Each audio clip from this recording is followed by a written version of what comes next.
Frente a frente no Jornal à Noite do Now, hoje com Rita Matias do Chega e João Ferreira do PCP. Meus senhores, boa noite. Bem-vindos. Vamos começar com a nova lei dos estrangeiros. Rita Matias, começo por si. Como é que estão a decorrer as negociações com o PST, se estão a haver para a aprovação desta lei? Antes de mais, boa noite aos dois, boa noite a quem nos acompanha lá em casa. Neste momento as negociações ainda estão a decorrer, aliás, quando saí do Parlamento para me dirigir aqui, ainda decorriam porque amanhã já se votam as primeiras alterações, o guião suplementar foi definido depois das 6 da tarde. Portanto, não tenho informações concretas ainda, nem sobre sentido de voto, nem conclusões das negociações.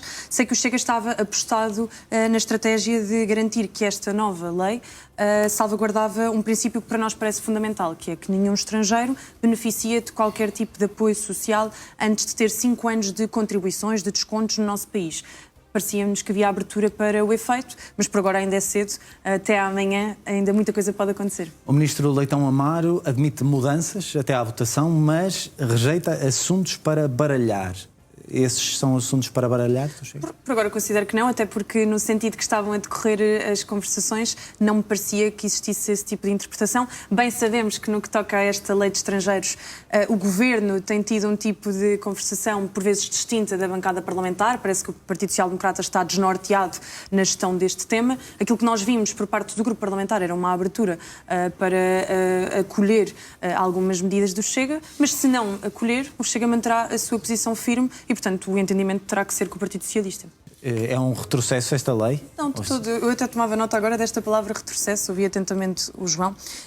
Retrocesso, no fundo, foi o que os portugueses viveram ao longo dos últimos anos, em particular os últimos 5 anos. Olha, um retrocesso no acesso à habitação, um retrocesso no acesso à saúde, no acesso às escolas, a creches, como vamos falar daqui a pouco. E, portanto, podemos continuar a ignorar isto e manter o ordenamento jurídico que tínhamos, que sabemos que não funciona, ou podemos atuar.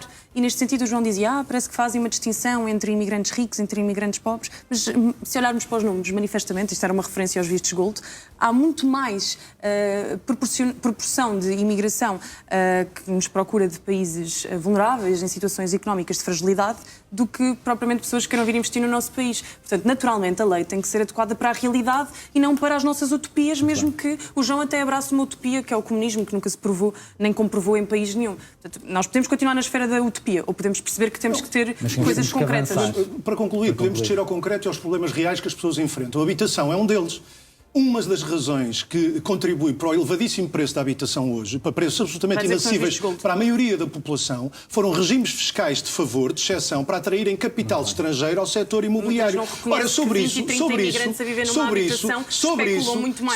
Chega diz zero. Não é verdade. O Chega diz zero. Uma das questões que mais contribui hoje para que os preços da habitação estejam inacessíveis à esmagadora maioria da população, mas sabe qual é que é o peso? Como isso toca no poder económico, qual é que é o peso e o Chega, tudo o que toca no poder económico, baixa a bola. Não é verdade. E não ouvimos uma palavra ao Chega. Não é verdade. Muito bem. Meus senhores, vamos avançar. Chegou a acordo, Rita Matias, com a família de pelo menos um dos lesados, com aqueles nomes que foram divulgados no Parlamento, de famílias estrangeiras. Ficou satisfeita? Fiquei satisfeita porque, desde logo, e até explicando um pouco melhor aqui do que tive a oportunidade de dar à porta do tribunal, parecia-me claramente que aquela família estava condicionada e manipulada. No fundo, a única coisa que a família pedia era a supressão do nome do menor ou da menor visada na lista que era diversa, com 17 nomes, dos quais, se eu pedisse agora um exercício de que citassem um dos nomes, tenho a certeza que nenhum dos dois saberia dizer um dos nomes. Porque, de facto, aquilo era um mero exercício de retórica, de demonstrar que os portugueses começam a ser minoria nas creches e que os atuais critérios, de facto, privilegiam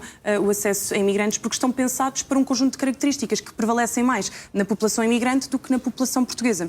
E, por isto, não sei se tiveram a oportunidade de ler ou não aquilo que era a acusação, mas acusavam-me que, pela partilha dos nomes, teriam sido causadas diversas situações de dano para crianças de 3 anos, isto é uma acusação que me perturbava, e que o Tribunal disse que não foi provado qualquer tipo de dano para crianças de 3 anos. Pediam-me que me retratasse publicamente, que pedisse desculpa e que afixasse nas minhas redes sociais um PIN, uma publicação, que tinha que vigorar por 3 meses, onde eu afirmava que nenhum imigrante passa à frente de um português em absolutamente nada em Portugal. Portanto, isto extravasava a competência. Não vai chegar a ter de cumprir isso. Não vou ter que cumprir isto porque o Tribunal declarou e determinou que chegámos a acordo com a família. Porque o próprio Tribunal entendeu que isto extravasava completamente aquilo que é um processo civil, que extravasava completamente as competências do Tribunal e que tinha uma atuação política que condicionava a minha campanha. Por isto é que eu dizia, foi uma vitória. Não saí condenada, não saí obrigada a pagar multa nenhuma, não saí obrigada a pagar nada das redes sociais, apenas e só a garantir a salvaguarda da proteção daquele nome em particular, coisa que vou fazer nos próximos dias. Se fosse hoje, voltava a fazer? Voltava a fazer na medida em que, olha, tivemos este debate público amplificado, hoje voltámos a falar desta questão que afeta milhares de portugueses. Eu recebi milhares de mensagens ao longo dos dias, deste dia em particular, de mães a dizer: Rita, obrigada, eu estou desempregada, tive que me despedir porque não tinha uma vaga para os meus filhos, eu sinto que sou uma minoria no meu país, eu sinto que estou a ficar excluída do acesso a serviços públicos e a serviços que tenho direito, porque pago impostos, e, portanto, se a Rita Matias teve que estar em tribunal para defender todos estes portugueses, e Portugal primeiro, que assim seja, não me importa ser uma mártir na defesa de Portugal e dos seus interesses. Para um partido que diz que quer acabar com a bandidagem, só se estiver preocupado com a concorrência. João está aqui em campanha para Lisboa e acha que é com base na difamação e na calúnia que consegue eventualmente ter um melhor resultado.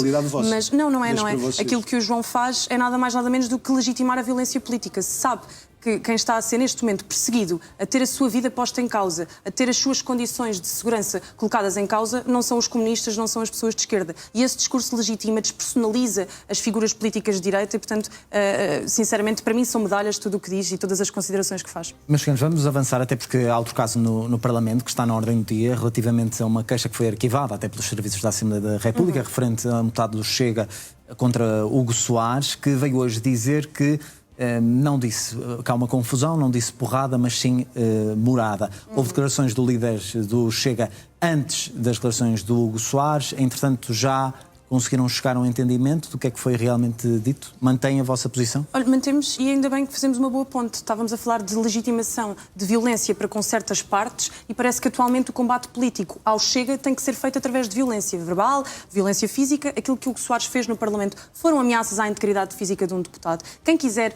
recuperar essas imagens, basta ver, o líder parlamentar do Chega, Pedro Pinto, estava a proferir uma interpelação à mesa sobre outras matérias, quando é interrompido com Hugo Soares completamente descompensado aos gritos, onde faz várias ameaças, não sei se dizia porrada, se dizia pancada, não estive a ler os lábios, mas todas as pessoas ali à frente ouviram, o próprio Presidente da Assembleia ouviu, e prova disso é que quando Pedro Pinto, na interpelação, diz: eu não queria dizer isto, mas acabei de ouvir um deputado ameaçar um deputado da minha bancada, José Pedro Aguiar Branco não desmentiu, o que Soares não desmentiu e, portanto, quem cala consente. Naturalmente, o Presidente, não querendo tomar nenhum dos lados, mas o Presidente da Assembleia da República, calculo que não consiga ouvir tudo. Acredito que se conseguiu ouvir, ouviu por todas as bancadas e acho assustador como é que essas partes foram removidas da ata. Não dá um bom sinal nas instituições democráticas. Parece que os partidos estão a controlar as instituições democráticas e isso é um mau sinal, fosse para o Chega ou fosse para outros. Já aqui admiti quando o Chega não esteve bem e por isso, sinceramente, não compreendo como é que este caso não vai ser avaliado. Estes casos sucessivos estão a deteriorar aquilo que é o ambiente parlamentar? Eu só há uma coisa mais lamentável do que estes casos, que é a circunstância daqui estarmos a debatê-los. As horas de emissão que se gastam disto para desviar a atenção das pessoas daquilo que verdadeiramente interessa. Mas a verdade é que isto acontece na Casa da Democracia. E há outra coisa que é verdade. O Jerónimo de Sousa também era outra coisa que é verdade, é que estes dois partidos que estão envolvidos nesta troca de galhardetes acabaram de aprovar a semana passada mexidas nos impostos, descidas nos impostos para as grandes empresas, para os milionários que acumulam lucros e lucros fabulosos, descidas nos impostos fabulosas que se vão refletir em cortes na receita do Estado que servem para financiar a saúde, a educação, perder um bocadinho de receita. Não a saúde, a educação, a escola que o Chega, os lugares que o Chega diz que muita gente não tem nas escolas, pois não tem, entre outras coisas, por causa do Chega, que decretou com o governo, com o PSD, uma diminuição da receita de impostos do Estado, que é cobrada aos que mais podem, aos mais ricos deste país, aos grandes grupos económicos e financeiros, a quem vocês vão poupar, mais uma vez, o Chega e o poder económico, tem ali um entendimento que é sempre visível nestes momentos. Já percebeu que Tiano Pan vai perdendo relevância eleitoral. Não custa nada, o João está a falar de 70 empresas. É isso que determina uma quebra brutal nas receitas do Estado, que se vai refletir na saúde, a cobrar impostos à festa do Avante, por exemplo, na habitação. Isto sim é o que verdadeiramente interessa. E nisto sim, o Chega e o PSD tiveram um braço dado. Depois o resto, vamos discutir sobre a especulação imobiliária, no qual o Chega e o PSD estão ao lado dos imigrantes a viver aos 20 e aos 30 especulam imenso em Temos de imobiliário. discutir sobre as leis laborais, em que o Chega se prepara para aprovar alterações altamente gravosas à legislação laboral do PSD. Somos nós que defendemos os direitos das mulheres grávidas. Temos de avançar. Rita Matias. Do nosso lado, se de facto o poder económico começa a dominar cada vez mais a comunicação social, é porque muita comunicação social se deixou contagiar pela agenda partidária, alguma delas a agenda comunista. E isso degradou a qualidade da informação e fez com que o cidadão comum se afastasse da procura de informação. E por isto cada vez mais é preciso outro tipo de incentivos para que estes grupos sobrevivam. E neste sentido, parece-me muito curioso que a família Balsemão seja penalizada pelo péssimo serviço que faz à democracia desde a sua fundação, o péssimo serviço que fez ao Partido Social Democrata de encostá-lo à esquerda quando podia ser uma alternativa à direita. E se não houve uma direita forte para ser reacionária contra os comunistas... É um Balsemão que tem a agenda comunista. Foi culpa de um Balsemão, sim, que é um esquerdista travestido de direita, nunca foi de direita, e acho muito irónico que seja a família Berlusconi, que foi talvez uma precursora daquilo que se vive hoje em Itália, um governo de estabilidade de direita, graças também ao trabalho de Berlusconi. Acho muito irónico que venha salvar a SIC e o Expresso, que têm feito, talvez, dos piores serviços ao jornalismo em Portugal atualmente. Muito bem. Rita Matias, fica a sua opinião. João Ferreira, boa noite. Obrigado por terem estado no Jornal à Noite e no Frente da Frente do Túnel.